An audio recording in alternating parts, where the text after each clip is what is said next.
عزادار و تابدار آل محمد بنائے، ہماری آخرت بہتر فرمائے، اپنی ان تمام دعاؤں کی قبولیت کے لیے بآواز بلند صلوات۔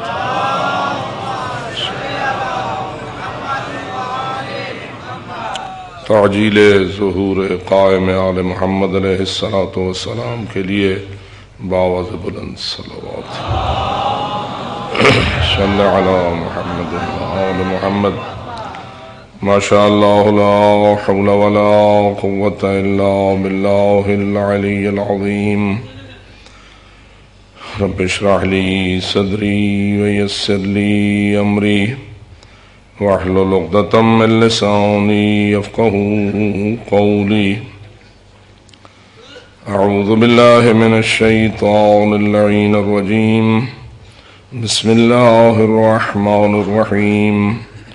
الحمد للہ رب العالمین، والصلاة والسلام علی اشرف الانبیاء والمرسلین، سیدنا و نبینا و شفیع ذنوبنا و طبیب قلوبنا و مولانا ابی القاسم محمد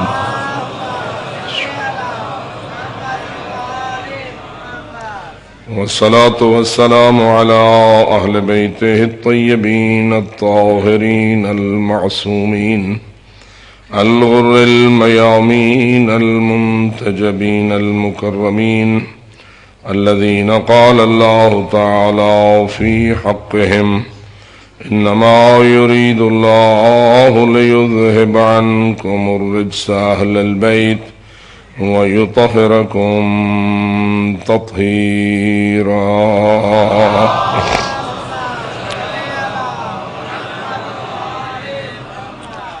ورحمة الله على أحبابهم وأصحابهم وشيعتهم ومواليهم أجمعين، ولعنة الله على أعدائهم وقاتليهم وظالميهم ملعونين من يوم ظلمهم إلى أبد الآبدين۔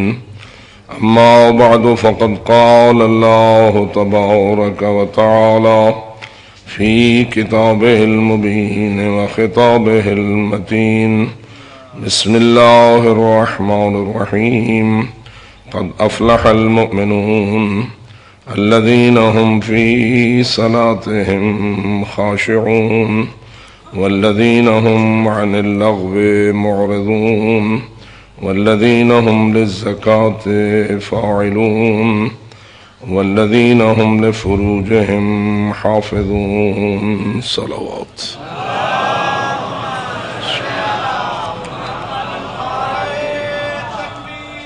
اللہ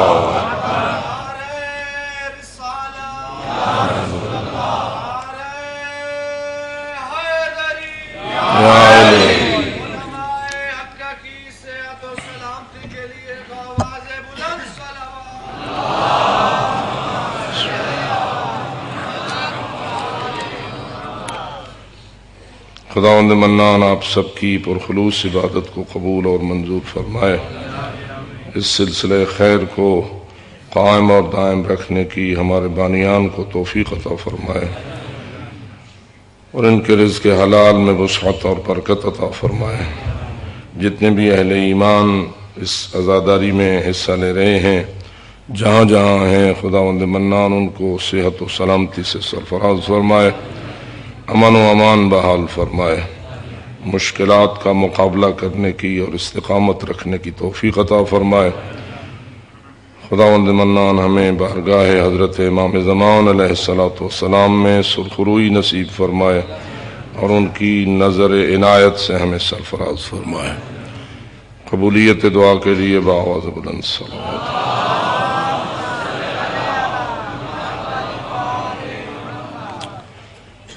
کل کی گفتگو میں ایک جملہ ہوا جس پر کسی محترم نے یہ سوال بھیجا کہ آپ نے نور اور نار اور مٹی کو، آپ نے کہا کہ نور اور نار نے مٹی کو سجدہ کیا، اس لیے مٹی افضل ہوئی، لیکن پنجتن پاک کے معصومین نور سے خلق کیے گئے تھے، تو مٹی کس لحاظ سے افضل ہوئی؟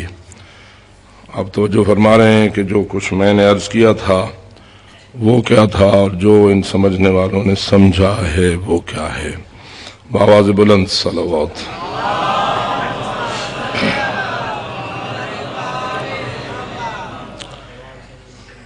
جی، سوال ان کا یہ تھا کہ آپ نے یہ کہا ہے کہ نور اور نار نے مٹی کو سجدہ کیا اور پنج تن پاک اور معصومین علیہ الصلوۃ والسلام نور سے ہیں، پھر کس طرح مٹی نور اور نار سے افضل ہوئی؟ یہ ان کا سوال تھا۔ اور حقیقت یہ ہے کہ میں نے تو یہ کہا تھا کہ اللہ نے کس کو کس کے سامنے سجدے کا حکم دیا تھا، اور پھر میں نے مثال دی تھی کہ تعزیہ اگر سونے کا ہو تو آپ زیادہ اس کو تعزیہ اس کی احترام اور تعظیم کریں گے، یا لکڑی کا تعزیہ ہو تو آپ اس کا زیادہ احترام کریں گے؟ تو آپ سب کا جواب کیا تھا؟ ہم دونوں کا برابر احترام کریں گے۔ یہ مثال میں نے کیوں دی تھی؟ اس لیے دی تھی کہ ہم میٹیریل کو سلام کرنے والے نہیں ہیں، ہم نسبت کو سلام کرنے والے ہیں۔ تو اصل تھوڑا سا اپنے ذہن کو حاضر کیا جائے تو بات خود بخود واضح ہو جاتی ہے۔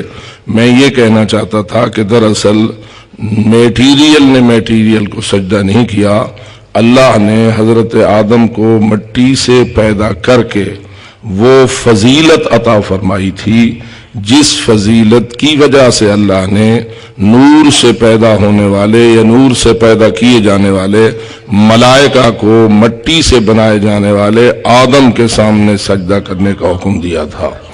بس نہ یہ نور کا مٹی کو سجدہ تھا، نہ نار کا مٹی سے انکار تھا۔ ہاں، جو ناری تھا اس کی توجہ میٹیریل کی طرف تھی، اور اللہ فرما رہا تھا کہ میں نے جس کو جو بنایا ہے اس کے مطابق میں نے حکم فرمایا ہے۔ اب پھر آپ اس بات کی طرف توجہ فرمائیں اور بآواز بلند صلوات پڑھیں۔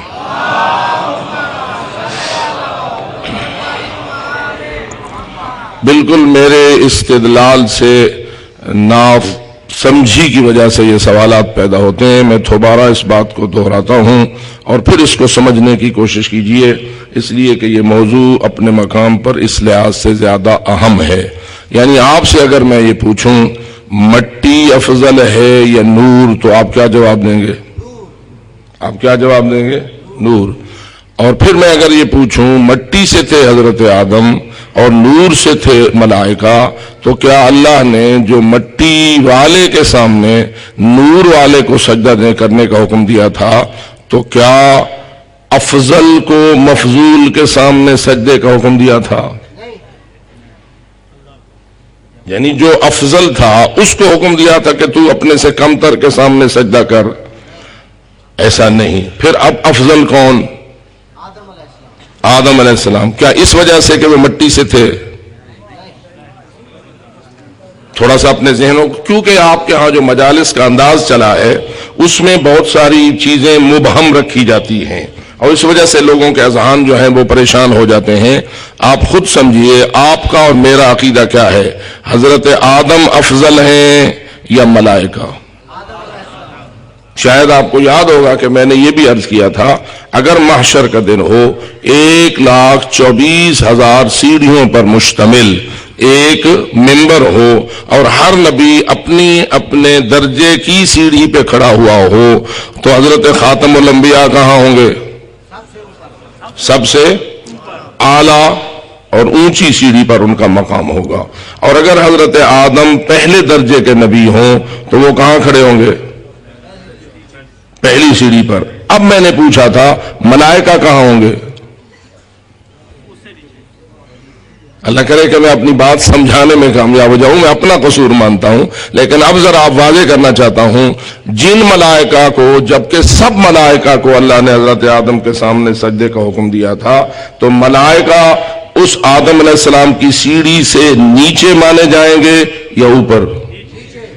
کیوں؟ اس لیے کہ آدم علیہ السلام ہے افضل اور ہر کوئی کھڑا ہے اپنی فضیلت کے درجے کے اوپر، پس ملائکہ آدم سے نیچے ہوئے۔ کیا ملائکہ نور سے ہیں یا نہیں؟ کیا آدم مٹی سے ہیں یا نہیں؟ کیا اس وقت ماہیت بدل جائے گی؟ آدم علیہ السلام مٹی کے نہ رہیں گے، ملائکہ نور کے نہ رہیں گے، ملائکہ نوری ہیں نوری رہیں گے، آدم علیہ السلام خاکی ہیں خاکی رہیں گے، پھر آدم افضل کیوں؟ اب آپ پر خود سوال ہے، خود سوچئے، آپ پر فقط میں نہیں اور بھی دنیا کے سارے لوگ اعتراض کر سکتے ہیں، سوال کر سکتے ہیں۔ پس سمجھ آئی اس مٹی میں اللہ نے ایسا نور رکھا تھا۔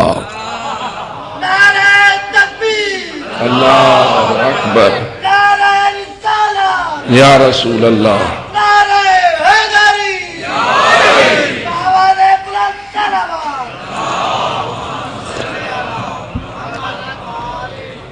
اس مٹی کو اللہ نے وہ نور عطا کیا تھا کہ جس نور کی عظمت کا مقابلہ ملائکہ کا نور نہیں کر سکتا۔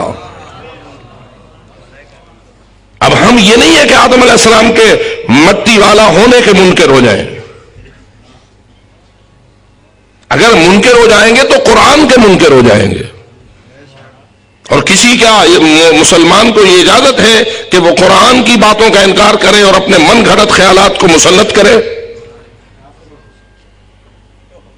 آپ سب مسلمان مومن بیٹھے ہوئے ہیں، مجھے یہ فرمائیے ہم سب حضرت آدم کو مٹی کی مخلوق مانے یا نہ مانے؟ جی کیوں مانے؟ کیوں مانے ہم اس بات کو؟ ہم نے تو بنا ہوا نہیں دیکھا، ہم نے حضرت آدم کو مٹی سے بنا ہوا نہیں دیکھا، مٹی کا پتلا ہم نے حضرت آدم کا نہیں دیکھا، ہمیں کیسے یقین ہے کہ آدم علیہ السلام کا مٹی سے اللہ نے پتلا بنایا تھا اور کئی دنوں تک وہ پڑا رہا تھا، اور پھر اس کے بعد فرمایا تھا فَإِذَا سَوَّيْتُهُ وَنَفَخْتُ فِيهِ مِن رُوحِي فَقَعُوا لَهُ سَاجِدِينَ، میرے ملائکہ جب میں اس کو مکمل طور پر تیار کر لوں اور اس میں اپنی روح کو پھونک دوں تو تم سارے اس کے سامنے سجدہ ریز ہو جانا۔ اب ذرا تھوڑا سا پھر سوچئے، آدم علیہ السلام جب مٹی کے پتلے کی شکل میں پڑے تھے اور ابھی ان میں روح نفخ نہ ہوا تھا، روح ان میں نہ پھونکا گیا تھا، تو کیا اس وقت وہ مٹی کے پتلے کی شکل میں ہوتے ہوئے ملائکہ سے افضل تھے؟ کب افضل ہوئے؟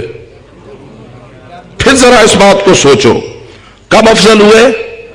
جب قرآن بھی کہہ رہا ہے فَإِذَا سَوَّيْتُهُ وَنَفَخْتُ فِيهِ مِن روحی، جب اس میں روح پھونک دوں۔ معلوم ہوا مٹی میں جب وہ روح پھونکا جائے وہ روح کوئی ایسا نور ہے جو اس نور سے افضل ہے جو اللہ نے ملائکہ کو دیا ہے۔ سارے نور برابر ہیں یا نوروں میں بھی فضیلت کا فرق ہے؟ جی یہ سامنے نور ہے جو اس بلب سے نکل رہا ہے، وہ ایک نور ہے جو غروب ہونے کے قریب ہے، ایک نور ہے جو سورج ہے اور وہ اس وقت غروب ہونے کے قریب ہے، اور یہ بھی آپ کے سامنے اوپر بھی سارے بلب جل رہے ہیں، یہ بھی نور ہیں، اور یہ سامنے جو لائٹیں جل رہی ہیں یہ بھی نور ہیں۔ ان سب نوروں میں برابری ہے یا کچھ فضیلت کا فرق ہے؟ جی یہ نور تو فقط اس حال کو روشن کرنے کے لیے ہے، اور وہ سورج وہ پورے جہان کو فقط روشن ہی نہیں کرتا، ان کو تمازت بھی دیتا ہے۔ فقط تمازت ہی نہیں دیتا، تیرے باغوں کے پھل میں اثر انداز ہوتا ہے، تیری بوٹیوں کی نباتات کی پروان دینے میں اثر انداز ہوتا ہے۔ خود ہم اگر انسان اپنے بدن کے حوالے سے دیکھیں تو کیا سورج کی تمازت، حرارت اور روشنی ہمارے بدن کی پروان چڑھنے میں بھی کوئی اثر رکھتی ہے یا نہیں؟ جی رکھتی ہے نا۔ تو وہ سورج جو نباتات کے اندر بھی تاثیر کرتا ہے، حیوانات کے اندر بھی تاثیر کرتا ہے، انسانوں کے اندر بھی تاثیر کرتا ہے، روشنی بھی پھیلاتا ہے، درجہ حرارت بھی بڑھاتا ہے، اور اللہ جانے وہ غروب کیوں ہو جاتا ہے؟